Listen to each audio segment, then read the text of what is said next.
You may have heard people use the term ugly American before and been confused because the United States did give the world Chris Evans. As it turns out, that term is not actually a reference to physical appearance, but stereotypes about uncouth travelers from the US. Whether or not that reputation is fair, it's undeniable that some behavior that's considered commonplace in America would get you escorted to the curb if you tried it anywhere else.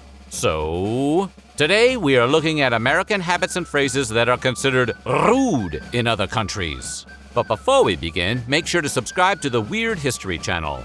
After that, drop down into the comments and let us know what other historical faux pas you would like to hear about. All right, let's finally decode what David Bowie meant when he said, "I'm afraid of Americans." While there are over 40 countries in North and South America, only one has the word America in its name.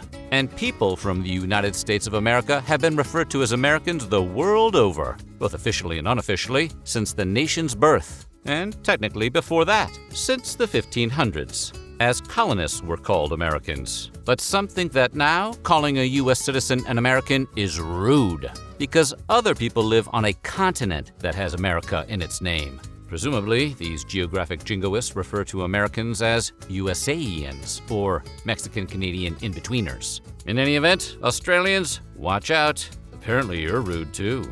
While on the subject of language, the word quite can have quite different meanings throughout the English-speaking world. In the US, describing something as quite good is considered praise, like saying it's very good.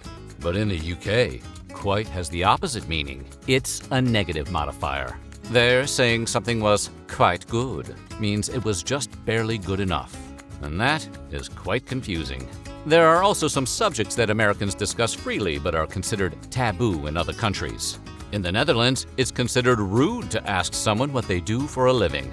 The Dutch view this as a classist question, like asking someone how much they earn per year. That's understandable. Revealing how much you make always leads to someone asking you to invest in their startup. Mental health is another subject that's become common in public conversation in America, but is considered uncouth or even offensive in other parts of the world. So making a whole documentary about your therapist, Jonah Hill style, is probably out.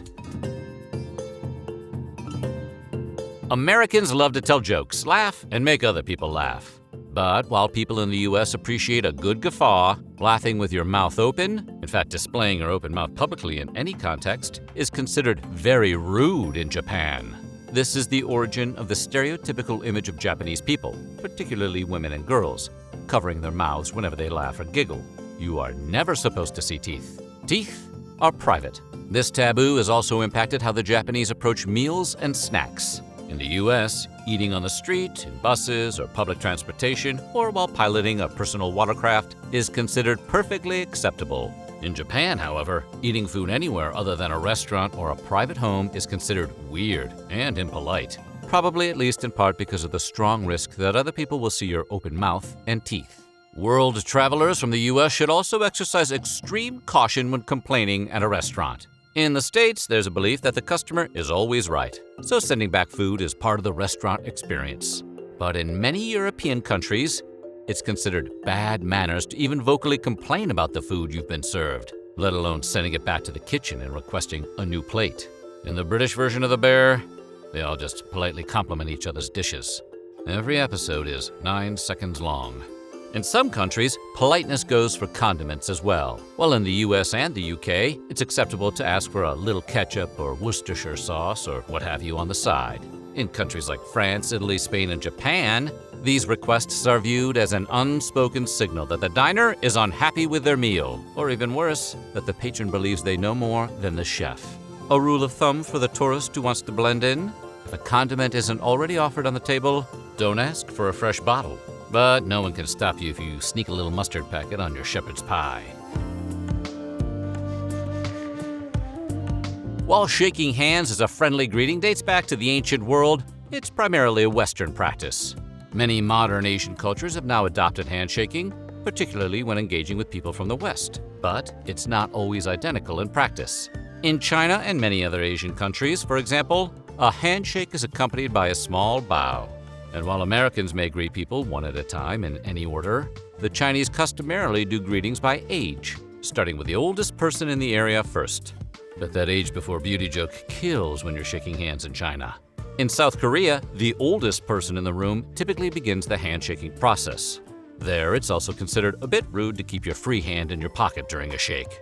Many Koreans use their non-shaking hand to touch or clench the other person's arm, like you're about to judo flip them at WrestleMania. Americans prefer a firm handshake with a tight grip, and view the weak, limper version as, well, lame. But in the Philippines, a firm handshake is seen as overly aggressive, an attempt to dominate the other person rather than greet them. They prefer a more casual, weaker grip that many Americans would probably view as awkward, while also maintaining strong eye contact. All part of a balanced breakfast, greeting. But handshakes aren't identical in every Western country either. In Brazil, handshakes tend to last significantly longer than their American counterparts. And when greeting women, it's also customary to give them a kiss on each cheek. But in regions with strong Buddhist traditions, like Sri Lanka or Thailand, it's considered rude or even a major social intrusion to touch someone on the head, whether with a kiss on the cheek or a head-to-head brothers to the end gesture.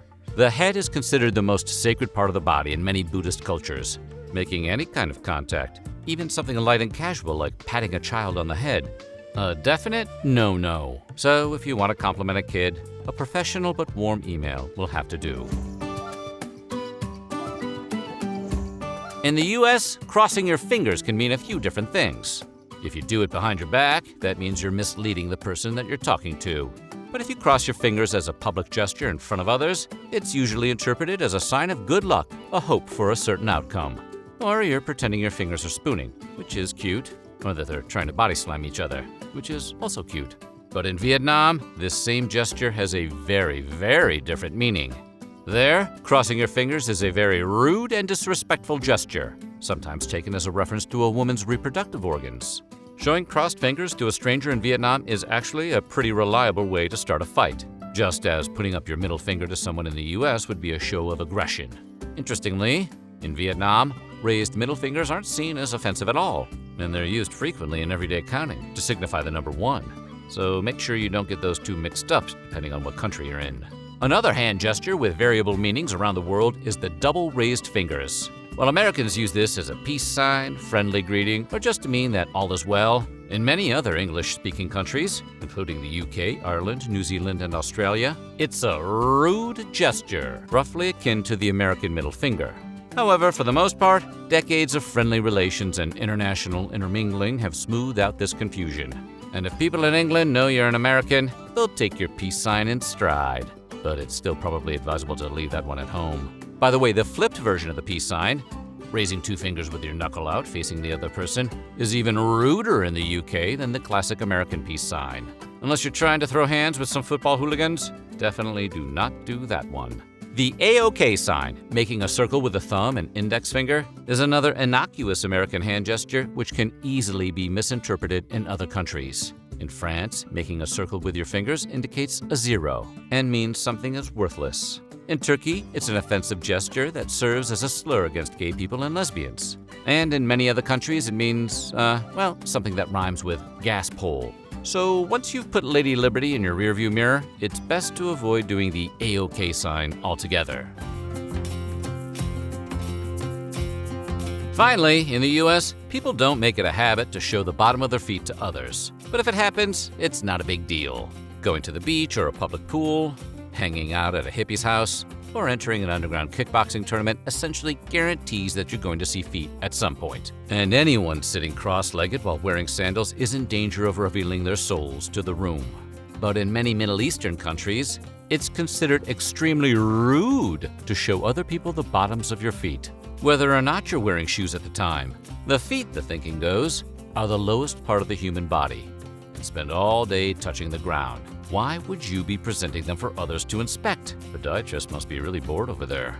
This is why hitting someone with a shoe is considered a grave insult throughout the Middle East. You may remember the 2008 incident in which an Iraqi journalist threw his shoe at former President George W. Bush during a press conference, which Bush managed to somehow dodge in a showcase of his lightning-fast reflexes. The reporter wasn't trying to get scouted by the Texas Rangers. It was a very aggressive and specific foot-based insult. Well, at least he didn't show Bush the OK sign.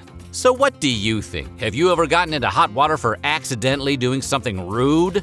Let us know in the comments below, and while you're at it, check out some of these other videos from our weird history.